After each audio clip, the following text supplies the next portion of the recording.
Hey, I'm golf broadcaster Matt Adams. The updated and expanded second edition of my book, The Golf Round I'll Never Forget, Golf's Biggest Stars Recall Their Finest Moments, is now available. Readers can expect to march with Arnie's Army at the 1960 U.S. Open, relive Jack Nicklaus's remarkable 1986 Masters win, and be amazed by the Tiger Slam. The Golf Round I'll Never Forget, Golf's Biggest Stars Recall Their Finest Moments. Pick it up where fine books are sold, including BarnesandNoble.com and Amazon.com. And we'd like to thank everybody for joining us again for the Footballers Family Podcast. And I've got a special guest. Would you like to introduce yourself? Yeah, man. My name is Marques Ogden. I'm a former NFL athlete. I actually played for the Tennessee Titans along with the Jacksonville Jaguars, Ravens, and Bills. I live now in Fuquay, Marina, North Carolina, right outside of Raleigh. Well, you're just down the road several hours, but you're right down the road.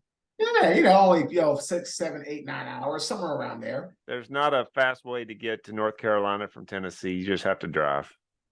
Yeah, as a matter of fact, what I do is I would sometimes play poker at the Indian Reservation Casino in North Carolina.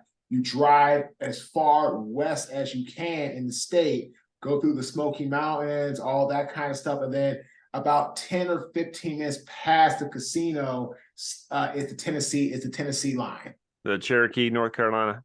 You got it. It's beautiful there. Oh, it's amazing. It's beautiful. Good people out there too.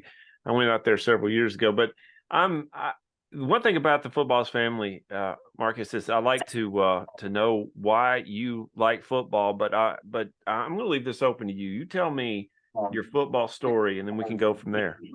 So I ended up playing football starting as a freshman at St. John's College High School in Washington, D.C. Was a 2-year starter on JV, tried out for varsity my sophomore year, wasn't good enough to make the team, went back down to JV, went to play as a junior. I was not starting at offensive line. And to make it worse, my brother, Jonathan Ogden, was drafted that year in 1996 as the number 4 pick overall. When Keyshawn Johnson, Kevin Hardy, Simeon Rice, Jonathan Ogden. So that in itself was just even more like, oh. So I almost quit football because I was so mad at my coach. Like, how dare you not start me all that? So I told my dad I was quitting football. My dad said, okay, son, I'm going to love you no matter what. But understand this. You're going to feel good today, tomorrow, maybe a week from now. But at some point, you're going to be like, why did I quit? How good could I have been? What could football have done for me? So I said, all right, went back to my coach, said, oh yeah, Marques, you didn't come to practice yesterday? That's okay. You were starting at D tackle, but because of your attitude and your baby ways, I'm putting you now on the second team. So you need to get your butt here, work your way up the ladder, and you'll be starting by the time of the regular season, which I did. And then I had played both ways as a senior in high school. Then at the last second, Jeremy, I got a full scholarship offer to play for Howard University and the Bison in Washington, D.C. Oh, by the way, my dad was a Howard Bison player in the 1960s and 70s. So the bloodline continued, and it was great, phenomenal. I was like, oh, if I get a year or two, whatever, that's great. Free education. 4-year starter. I ended up being drafted into the National Football League. I was actually the first, and I'm still to date the only offensive lineman drafted to the National Football League from Howard University. Yeah. And I'm in Howard University's Athletic Hall of Fame. And my dad and I are the only father-son in their 156-year history. 144-year history that a father-son is in the Hall of Fame. Yeah, I was going to ask you about that. Howard is not known as a football, powerhouse in the sense of drafting. If for you to come out 6th-round pick, correct? For you to come out of Howard has to say something about what you were able to do. Oh yeah, I mean, I went to the All-Star game that year, the Hula Bowl. Played against guys from Florida State, Miami, Rice, Texas, Chapel Hill. My head coach was Mac Brown, who actually had just won the year. He hadn't won it yet. He won it the next year. He won it that next year. He was at Texas, so he was the national champion that next year with Vince Young. And because Vince was drafted in that next in that draft. This was draft, I believe, 06. I want to say 05, 06. So he ended up winning the national championship. I believe it was 04, the Rose Bowl, with Vince, Michael Griffin, Bo Scaife, Jonathan Scott, all those powerhouses in Texas. So I got to the Hula Bowl, right, Jeremy? And I ended up having a great week of practice. The guy that I ended up blocking all week with no sacks, no pressures, no hurries, had 4 sacks in the game against the other team, playing against tackles like Jordan Black, who was actually a 4th-round draft pick out of Notre Dame to the Chiefs. He played against him. My good buddy, Brett Romberg, who was the center for the Hurricanes at the time, played with Ken Dorsey. So I had a really great showing at the Hula Bowl, and that got me to get drafted by the Jacksonville Jaguars and Jack Del Rio. Yeah, I'm not going to hold that against you being drafted by the Jaguars, especially after last season. I don't forget things. I don't forget year 2000 from the Ravens either. I don't. But you, coming out of Howard, I'm not familiar with Howard. Was it a option team or a power running team? No, they threw the football. They threw the football. Oh, yeah. So my head coach was Steve Wilson, who played for the Broncos and the Cowboys under Tom Landry. He was I recognize the name. Yeah. He's a cornerback. Steve was all aerial assault. I mean, he was big. I mean, he liked his quarterback 6'5", 6'6". My good friend Donald Clark, who came in with me at Howard, was 6'5". Bobby Towson, who was our quarterback for 2 years when I was starting right tackle as a freshman and sophomore, was 6'6".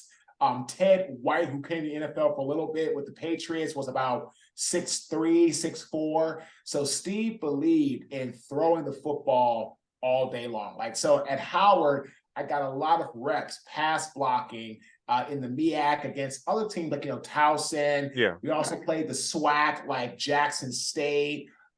We played Tennessee Southern, 1 year. So, it was real Arkansas Pine Bluff 1 year. So we really got a good mix of playing SWAC, MEAC, some other 1AA programs. We played some great stadiums like, Chicago Bears Stadium, Soldier Field, but before it got redone up, the Colts Stadium, on the turf. We got to play at Cincinnati Bengals old Kirk Stadium when I was playing against like Bethune-Cookman. So it's interesting, right, Jeremy? I remember, so my draft class, we had, I believe, pre back in the 60s and 70s era, right? Before they had all those rounds and all that stuff, right? And a lot of African Americans didn't go to predominantly white universities. We had, I think, the highest draft class of like Black college players in the modern era. So you had Drayton Florence, who was drafted in the 2nd round out of Tuskegee. Frank Walker, who got drafted 6th round to the Giants out of Tuskegee. Yeah. You had Vishantae Shenko, who was drafted 3rd round to the Giants out of Morgan State. You had Rasheem Mathis drafted in the 2nd round out of Bethune-Cookman to the Jaguars. You had myself to the Jaguars. You had soon-to-be, I believe, Hall of Famer Robert Mathis drafted in the 5th round to the Colts. That dude was a beast. Bro, he had 26 sacks his senior year at Alabama A&M. Holy cow. 26 sacks, right? And everybody said, oh, too small, too short, doesn't work. Just not going to be able to make as a DN. Yeah. Part of the 100 Club sack group, right? I watched him twice a year. He was not too small. Oh, my God. Courtney Van Buren, O tackle out of Arkansas Pine Bluff was my draft class to the Chargers, right tackle. We had, there was many of us that were drafted HBCUs. Zuriel Smith, wide receiver, went to the Redskins. So we had a lot of HBCU guys that year drafted to the National Football League and played for me for years. I got almost 6 years in. Rasheem got, I think, 12 or 13. Robert got 10 or 11. There was some guy. Vishantae went for the Vikings and had a great career as a tight end with the Giants and the Vikings. We had some talent that year. I remember Vishantae Shenko. That dude went nuts about 4 or 5 years in a row. It was incredible what his hands and his feet. And from historically Black colleges, you don't get the publicity. You don't. It's not D1. Oh, it's But- one. It's one. Yeah, it's one double A. Yeah. Well, yeah. Okay. Thank you for the correction. Yeah. If I remember correctly, and you might have to educate me on this, there was this was like in the 60s, late 60s, early 70s, for the Steelers really brought the attention to historically Black colleges. And if I remember correctly, somebody like John Stallworth started the ball rolling with that. And You know who's a good guy, Jeremy? I want to make sure people are brought to this, is my good friend James Shaq Harris. He was the first quarterback, African-American, to start an entire season with the Bills. Played at Grambling under Eddie Robinson. oh wow. So, yeah. So he was like one of the first. He was the first. So Alan Briscoe was the first African-American quarterback to start a game in the NFL. James Shaq Harris was the first African-American quarterback to start a season in the NFL for the Bills. So, around, just like you said, like the 70s, people like, Shaq, and then you had people that start coming like Walter Payton out of Jackson State. Yeah. Right. John Stallworth. I mean, you started having some Harry Carson, went to Morgan State, right? Having him and LT on the same middle linebacker. Oh gosh, that Giants team. Willie Lanier. Willie Lanier, yeah. Morgan State. Yeah. Well, what I love about Willie Lanier, of course, I only been able to see video of him, is he was not just brute force. He was intelligence with speed and with force. And that was what made that Kansas City team so nasty. Another great one, Deacon Jones. Deacon Jones, yes. Tennessee State. He's smacking that helmet. the head slap, right? So, and he was a late, I don't remember what draft. Super late round pick. Yeah. Like 13th round, something like that. Yeah, something like that. Yeah. Mm-hmm. And he played for, if you're listening to this, Deacon Jones is the reason the word sack is used with the quarterback. It is Deacon Jones' invention, which doesn't surprise me at all. Mm-hmm. I mean, so you had a lot of guys, man. Tennessee State, Jackson State, Grambling. I'll say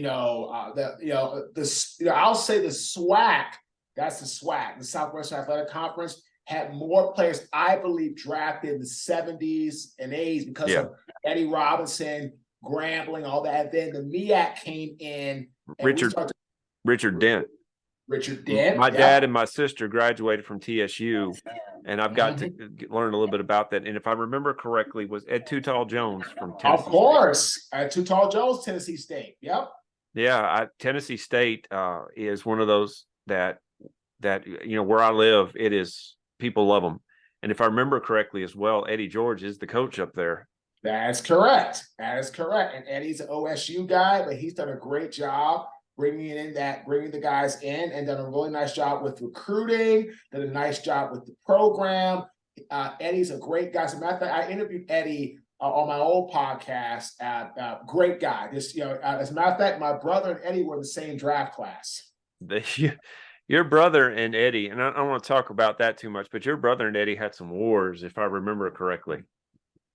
Oh, yeah. I mean, Tennessee playing against Baltimore, Ray Lewis, hitting Eddie George in the hole. Yep, great picture. Yep. And so, but again, there was a lot of great battles won and played by both teams. But yeah, I mean, the Titans and, it was just a lot, man. But, the Black college really, really has come a long way with facilities and strength coaches and conditioning and all that stuff. So I'm excited to see. Dion did a really nice job for us coming into Black College, Jackson State. I don't have any ill will against him going to Colorado. They're now 2-0. I mean, everywhere he has gone, he's made them a winner. Now, educate me, because again, I'm ignorant on this, and I apologize for being ignorant, but you'll educate me. Alcorn State, is that considered historically Black college? Yep, home of Steve Air McNair. Yes. if I first came into contact with Steve McNair, with the cover of Sports Illustrated, I want to say it was 90. I can't remember the exact year, but it said give him the Heisman. And I was growing up, I didn't understand the differences between certain levels of football. And I thought, if that guy is as good as they make him out to be, why couldn't he be considered for the Heisman? And it turns out that he was better than what I thought he was.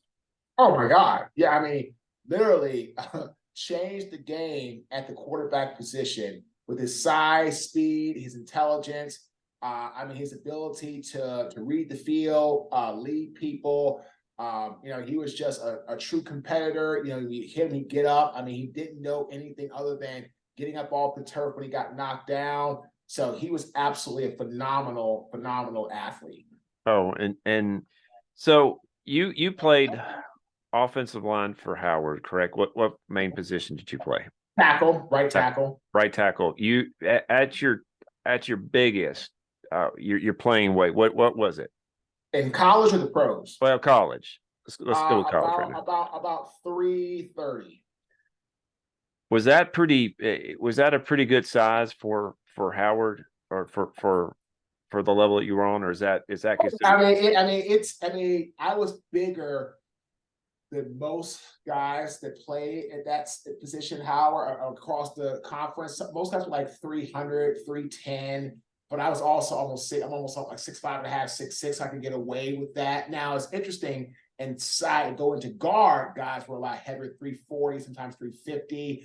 Like I had a guy on my team who was a guard, my good friend Diggs Corey Brown. How was 6'8", 360. I played guard. So I mean, I was very big for my size at tackle, but I also was very athletic. Like I could move well, I could pass block well, which helped me be able to kind of be able to get a shot playing in the NFL. So your size and your athletic ability translated, like I said, to get 6th-round pick out of Howard to go to the Jaguars. Mm-hmm. And what year was that? 2003, Jack Del Rio's first year as a head coach. I know you will get it. He is one of the most underrated coaches that I've ever seen. The guy was a good coach. Oh man, he got a raw deal in Jacksonville at the end. I mean, great guy. Unfortunately, back then, the ownership and some of the people in the front office were not as innovative as Shahid Khan is now, which is why the Jaguars are winning. I will give credit to Doug Peterson. I was not happy. I wanted Byron to get that job and to get that position. But unfortunately, Byron wanted to have Adrian Wilson come with him, which I understand, as a general manager, and they weren't going to do that. So he gave it to Doug Peterson. I will be the first to say Doug has done a phenomenal job with that team. I'm very excited about where they're going. Trevor Lawrence is making some moves. I wonder when they're going to give him an extension. I don't know what that's going to look like because, Joe Burrow's got that huge one for 275. And then he ended up, having but he's had historically bad first games last few years. So, and you know what though, I don't blame him. It's hard to throw the football when you're getting the crap knocked out of you. So I get it, but I wonder what they're gonna do with Trevor Lawrence, man. They're gonna have to. It's gonna be after this year. It's gonna be time to pay him. You know what I mean? Like you gotta bite the bullet. Do you think that there's going to be a cap one day on the price that you could pay a quarterback? Because that eats up. I don't know what that's happening. But you know what? I always say I would think so, but I don't know because TV money keeps going up. Like, Prime's now getting involved and this thing called football or whatever. You can watch football 24/7 on this station. You can watch it on, anywhere. You can stream it. I saw every major television station that broadcasts football, everybody's making at least $2.1 billion, or bringing in at least $2.1 billion in gross revenue. At least that was the low. I think I saw some high. It's like $3.4 billion. So what's $275 million, right? Of $3.4 billion, and that's just one. That's if you combine them all, it's close to almost $30 billion. So what's $275 million when the owners are getting a cut of that and splitting it equally? So, and that doesn't include the stadium, tickets, merchandise, food just like charged, it's like, that's 200% overpriced. I'm going to the Jaguar 49ers game as part of the Jaguar Legends, day for like retired players, stuff like that. And I'm like, man, I already know I'm going to spend at least $200, if not more, on, well, maybe not, because we'll get some free food, I hope. But I'm like, man, like food in the stadium and all that stuff, man, it's going to be all hyped up. Yeah. I took my kids. You saw one of them. She came in here just a second ago, and she wanted hot chocolate. That's $10. And a whole box of it probably costs like $3 to buy like a whole box of that. And so you're making what, 10? I mean, but they know they can get it because you're at the stadium and you're going to get hungry, and they don't. I don't even want to know what beer is. I don't even want to know what beer is. I have seen, of course, watching Titans games before recently, before Derrick Henry, really. I have seen so many people get drunk at games, and I understand. I understand that's the only way to watch a Titans game. But they're like $15 a drink, and Nashville is low. Yeah, because you got to think New York's high, Dallas is stupid high, Miami's high, Washington's high, Baltimore's high. Yeah, I mean, now because they're winning Cincinnati, it's spiked. LA's always high. Vegas is always high, And we pay it. And I was like, guys, if you're going to get drunk before you come to the game. Yep. Go get you a 12-pack.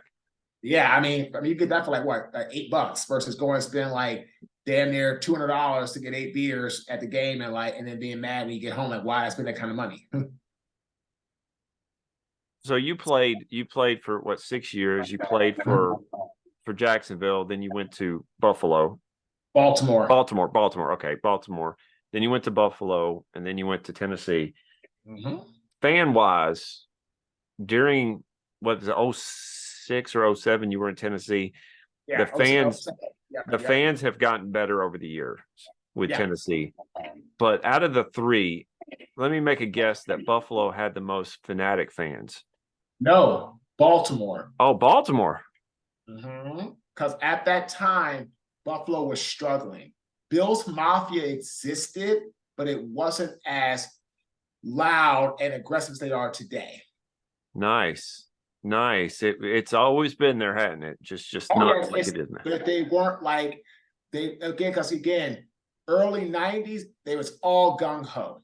Then from after losing all 4 Super Bowls in a row, it went cold for years as far as being winning and getting to that next level and playoffs. So by the time I was there, it got really cold. Great teammates. I mean, oh man, I played with great guys: Willis McGahee, Sam Adams, Chris Kelsey, Ryan Dennehy, London Fletcher, Eric Moles, Lee Evans, Jeff Posey. I mean, Jason Peters, who actually just got signed today by the Seahawks. Lee. London Fletcher, I love watching him play. He was never flashy, but he was there every game. London Fletcher, you played with Willis McGahee, and if I remember, the first thing about Willis McGahee was that championship game where he broke his leg. Was it or tore something in his leg? Tore his ACL. Yeah, and they said he's not going to amount to anything. Well, he did. He got drafted in the first round that year by the Bills. They took him in the first round after that injury. They made a good decision. Willis McGahee. Oh man, Willis was great. Willis was great, man. Willis was awesome. I mean, I had some, Nate Hobbs, corner out of Ohio State, great. Yeah. I played with pretty boy Lawyer Malloy, who was a Lawyer could hit, boy, man. He could hit, buddy, but we call him pretty boy Lawyer, man. He was one of the guys that I watched him hit, and he borderline dirty every time, and I would not want to be over the middle getting hit by him. Oh no, he kind of played the game aggressively. I wouldn't call him dirty. I would call Rodney Harrison dirty. Rodney Harrison, okay. Rodney Harrison was dirty. Lawyer Malloy would hit you in the mouth in between the whistle, and it'd be a good shot. Rodney Harrison will do anything he could after the whistle to kind of get you mad and upset, and like he tried to take a dirty shot at any chance he would get. So you would be able to be an offensive line. You'd be able to handle somebody who cleanly hit you, even though it's hard, compared to somebody who's dirty. Of course. Oh yeah, hit me hard all day. If you're dirty, I mean, I remember I got into a fight with Edgerton Hartwell in practice. I was playing for Baltimore. He gave me a dirty hit after the play. I said, Edgerton, I'm gonna tell you one last time, man. If you hit me again after the whistle and you try to touch me when we're done, we're gonna have a problem. Like in between the whistle, we're good. After the whistle, you try to touch me, you try to get under my skin, it's gonna be a problem. I'm warning you, that's it. The next play, we were done. The whistle blew. I was finishing blocking him. He gave me an extra shove underneath the chin. Nope. I went straight in after him, and we went to a war. And then you saw me. I was in. Of course, I started it. Well, Edge started. I finished it. Then you had my brother run over 6'9", 375. You had Benny Anderson, who played for Buffalo, 6'6", 340, 350 at guard. You had Orlando Brown, 6'7", like 420 run over. You had Edwin Mulatalo, like 6'4", 350. And it was just like this whole mass of offensive linemen running over to the pile, right? But again, I told Edgerton, man, don't touch me after the whistle. That's not, we don't do that here. You know what I'm saying? Like, just get your hands off me. And he had to learn. You were naming some names, by the way. And again, I don't want to harken your brother because, you know, I want to talk with you, but I remember watching the draft when your brother got drafted. He did not look that big. He did not. How much did he weigh at that time? Because he looked thin as a rail. When he got drafted, he was probably about 310, 315, but he was also 6'9". Yeah, he held it. He put up on a lot of weight, after that. So he carried it a lot better than most people do. Oh yeah, then he got to about 375 in his mainstay his career. Did you struggle with weight? No, I mean I got 375 in my career when I moved into guard. So you were able to put it on. I read like you had to eat a lot of offensive linemen. I ate a lot coming out of college. I couldn't keep it on trying to get drafted. I struggled to stay at 300 pounds when I was trying to get drafted. I ate like 12,000 calories a day. Good gracious. Did you, how hard was it to stop doing that when your career ended? It wasn't hard. The thing for me was hard to stop things like the drinking and the partying, because you're like, you kind of get used to that lifestyle, and you're out with the women, the nightlife, this, that, and the other. And like I wasn't married at the time of the NFL. I didn't get married until I turned 35, and I'm actually divorced now. And so during my NFL career, it was just hanging out. I do my job, work, but I was like, young, stupid, partying, all the things you shouldn't really be doing. But no, so Buffalo, how cold was it up there? I've never been that far north. It's unreal. It's unreal. And you're North Carolina, Washington, D.C., Virginia. DC. No, I never. So I lived in Washington, D.C., then Jacksonville, then Buffalo. Sorry, then Baltimore, then Buffalo, then Nashville. Then I moved back to Baltimore. Now I'm in outside of Raleigh. So you're about the same temperature zone. It doesn't get too cold in this area, but you go to Buffalo. I bet you that was a wake up call. Oh my God, yes. Funny thing is, my father's from Buffalo. Really? Born in Baxley, Georgia, raised in Buffalo. Yep. So tell me, I love when I was younger and I could do it. I would love playing football out in the snow. Tackle, get hit, you catch the ball, you hurt. How hard was it to play in that type of cold? Oh man, it's unreal, because when you hit the ground, it's cold, it's hard. Because we had it wasn't the synthetic grass that it is today. Yeah. So that was hard and cold. The stadiums were cold. The wind would blow. The stadium really wasn't set up to handle all the cold that was blowing in. So it's really, really a lot in that regard. You know what I mean? A lot. Well, I'm hoping that they get you. What I hate about that is the new stadium that it looks like they're getting is going to be a dome. Yeah, but that makes sense because the weather. I mean, that makes sense. That makes sense. Thurman Thomas didn't play in a dome. Andre Reed didn't play in a dome. Daryl And, Talley didn't play. But maybe I'm. but I mean, I love all those guys, but they didn't win the Super Bowl either. So That's like, true. it's there's nothing wrong with making a change. Well, maybe it'll good. Of course, they didn't ask my opinion on any of that, Marcus. Let me ask you, Chris. I tell people I don't pay for Zoom. I refuse to pay for Zoom, and they're giving me a countdown now. What are you doing now? I am an inspirational keynote speaker, executive coach, business consultant, brand ambassador. I have my own podcast, Get Authentic with Marques Ogden. I'm also a business owner in businesses like Grind Oral Care. We are a toothpaste brand that's in 455 Walmarts across the country. People like celebrity chef Andre Rush are partners in our business. We're really doing well in that regard. I'm a part owner of Adult Real ID. We help protect young children. I saw you have a daughter. I have a 9-year-old myself, from predatory activity, catfishing, all kind of stuff. I'm really big on that because, that's a serious problem in the world. And so we actually have universities right now like Texas A&M bought for all their students to subscribe, Princeton, Rutgers, we're talking now to BYU, Utah State University, and it's starting to really become an epidemic because it's a way to create protection for your children, and people in general, online dating. I just found out Uber and Lyft don't do background checks on who they hire. I just found that out like 10 minutes ago, 20 minutes ago, right before this podcast. They don't do background checks. So you would think that they would do that. Austin has banned Uber and Lyft from what I was told. I don't know how factual that is. I haven't checked it yet, but that's what I was told. I was like, wow. Like, I hope that's not true. I hope that they do background checks. I do hope they do. I really do.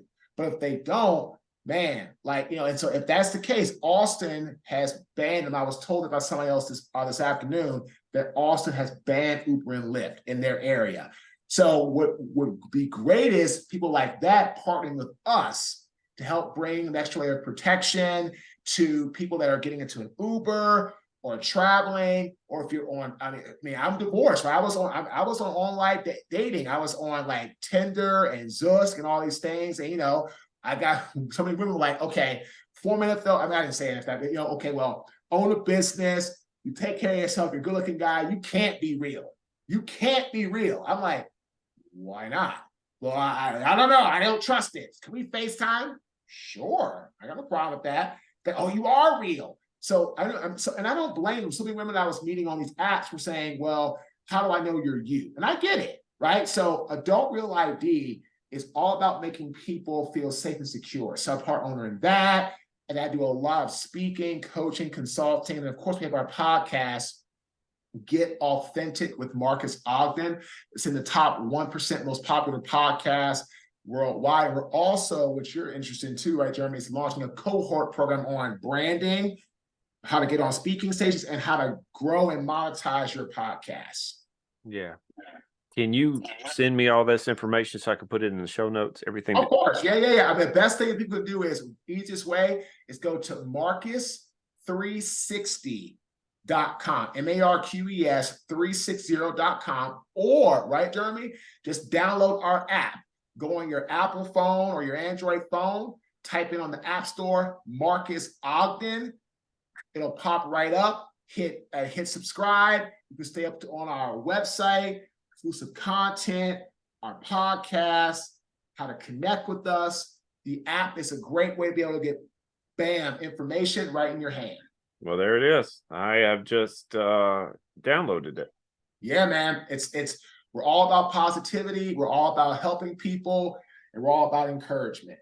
All right. Well, I've got about a minute before it kicks me, and I don't want you to think I'm just left you hanging. So thank you for coming on. If you could, just a minute, give us something positive. This podcast is about positivity. Give us something positive that we can leave people with. In times of extreme darkness, focus on the light. Aristotle meant we are the light to blaze our own trail. We are the light to move forward. And we have to do that in order to get going where we want to go. But we have to have strength, courage, and self-confidence to push through our adversity. our obstacles to get where they need to go. So in times of extreme darkness, focus on the light. Thank you. This was awesome. And can you do a favor before we leave? Can you tell me? Can you say tighten up? I got to hear it. Tighten up. No, I got no problem with that. I played for Titan.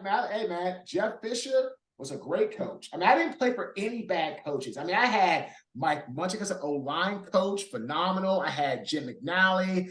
I was blessed, man, to play for some great coaches at my position and my head coach. I didn't have a bad position coach or a bad head coach in my NFL career. Not one. Mike Munchak, that dude is insanely good at what he did. Oh, my God. Thank you, Marcus, for coming on. Appreciate you, sir. Thanks for having me on. And thank y'all for listening.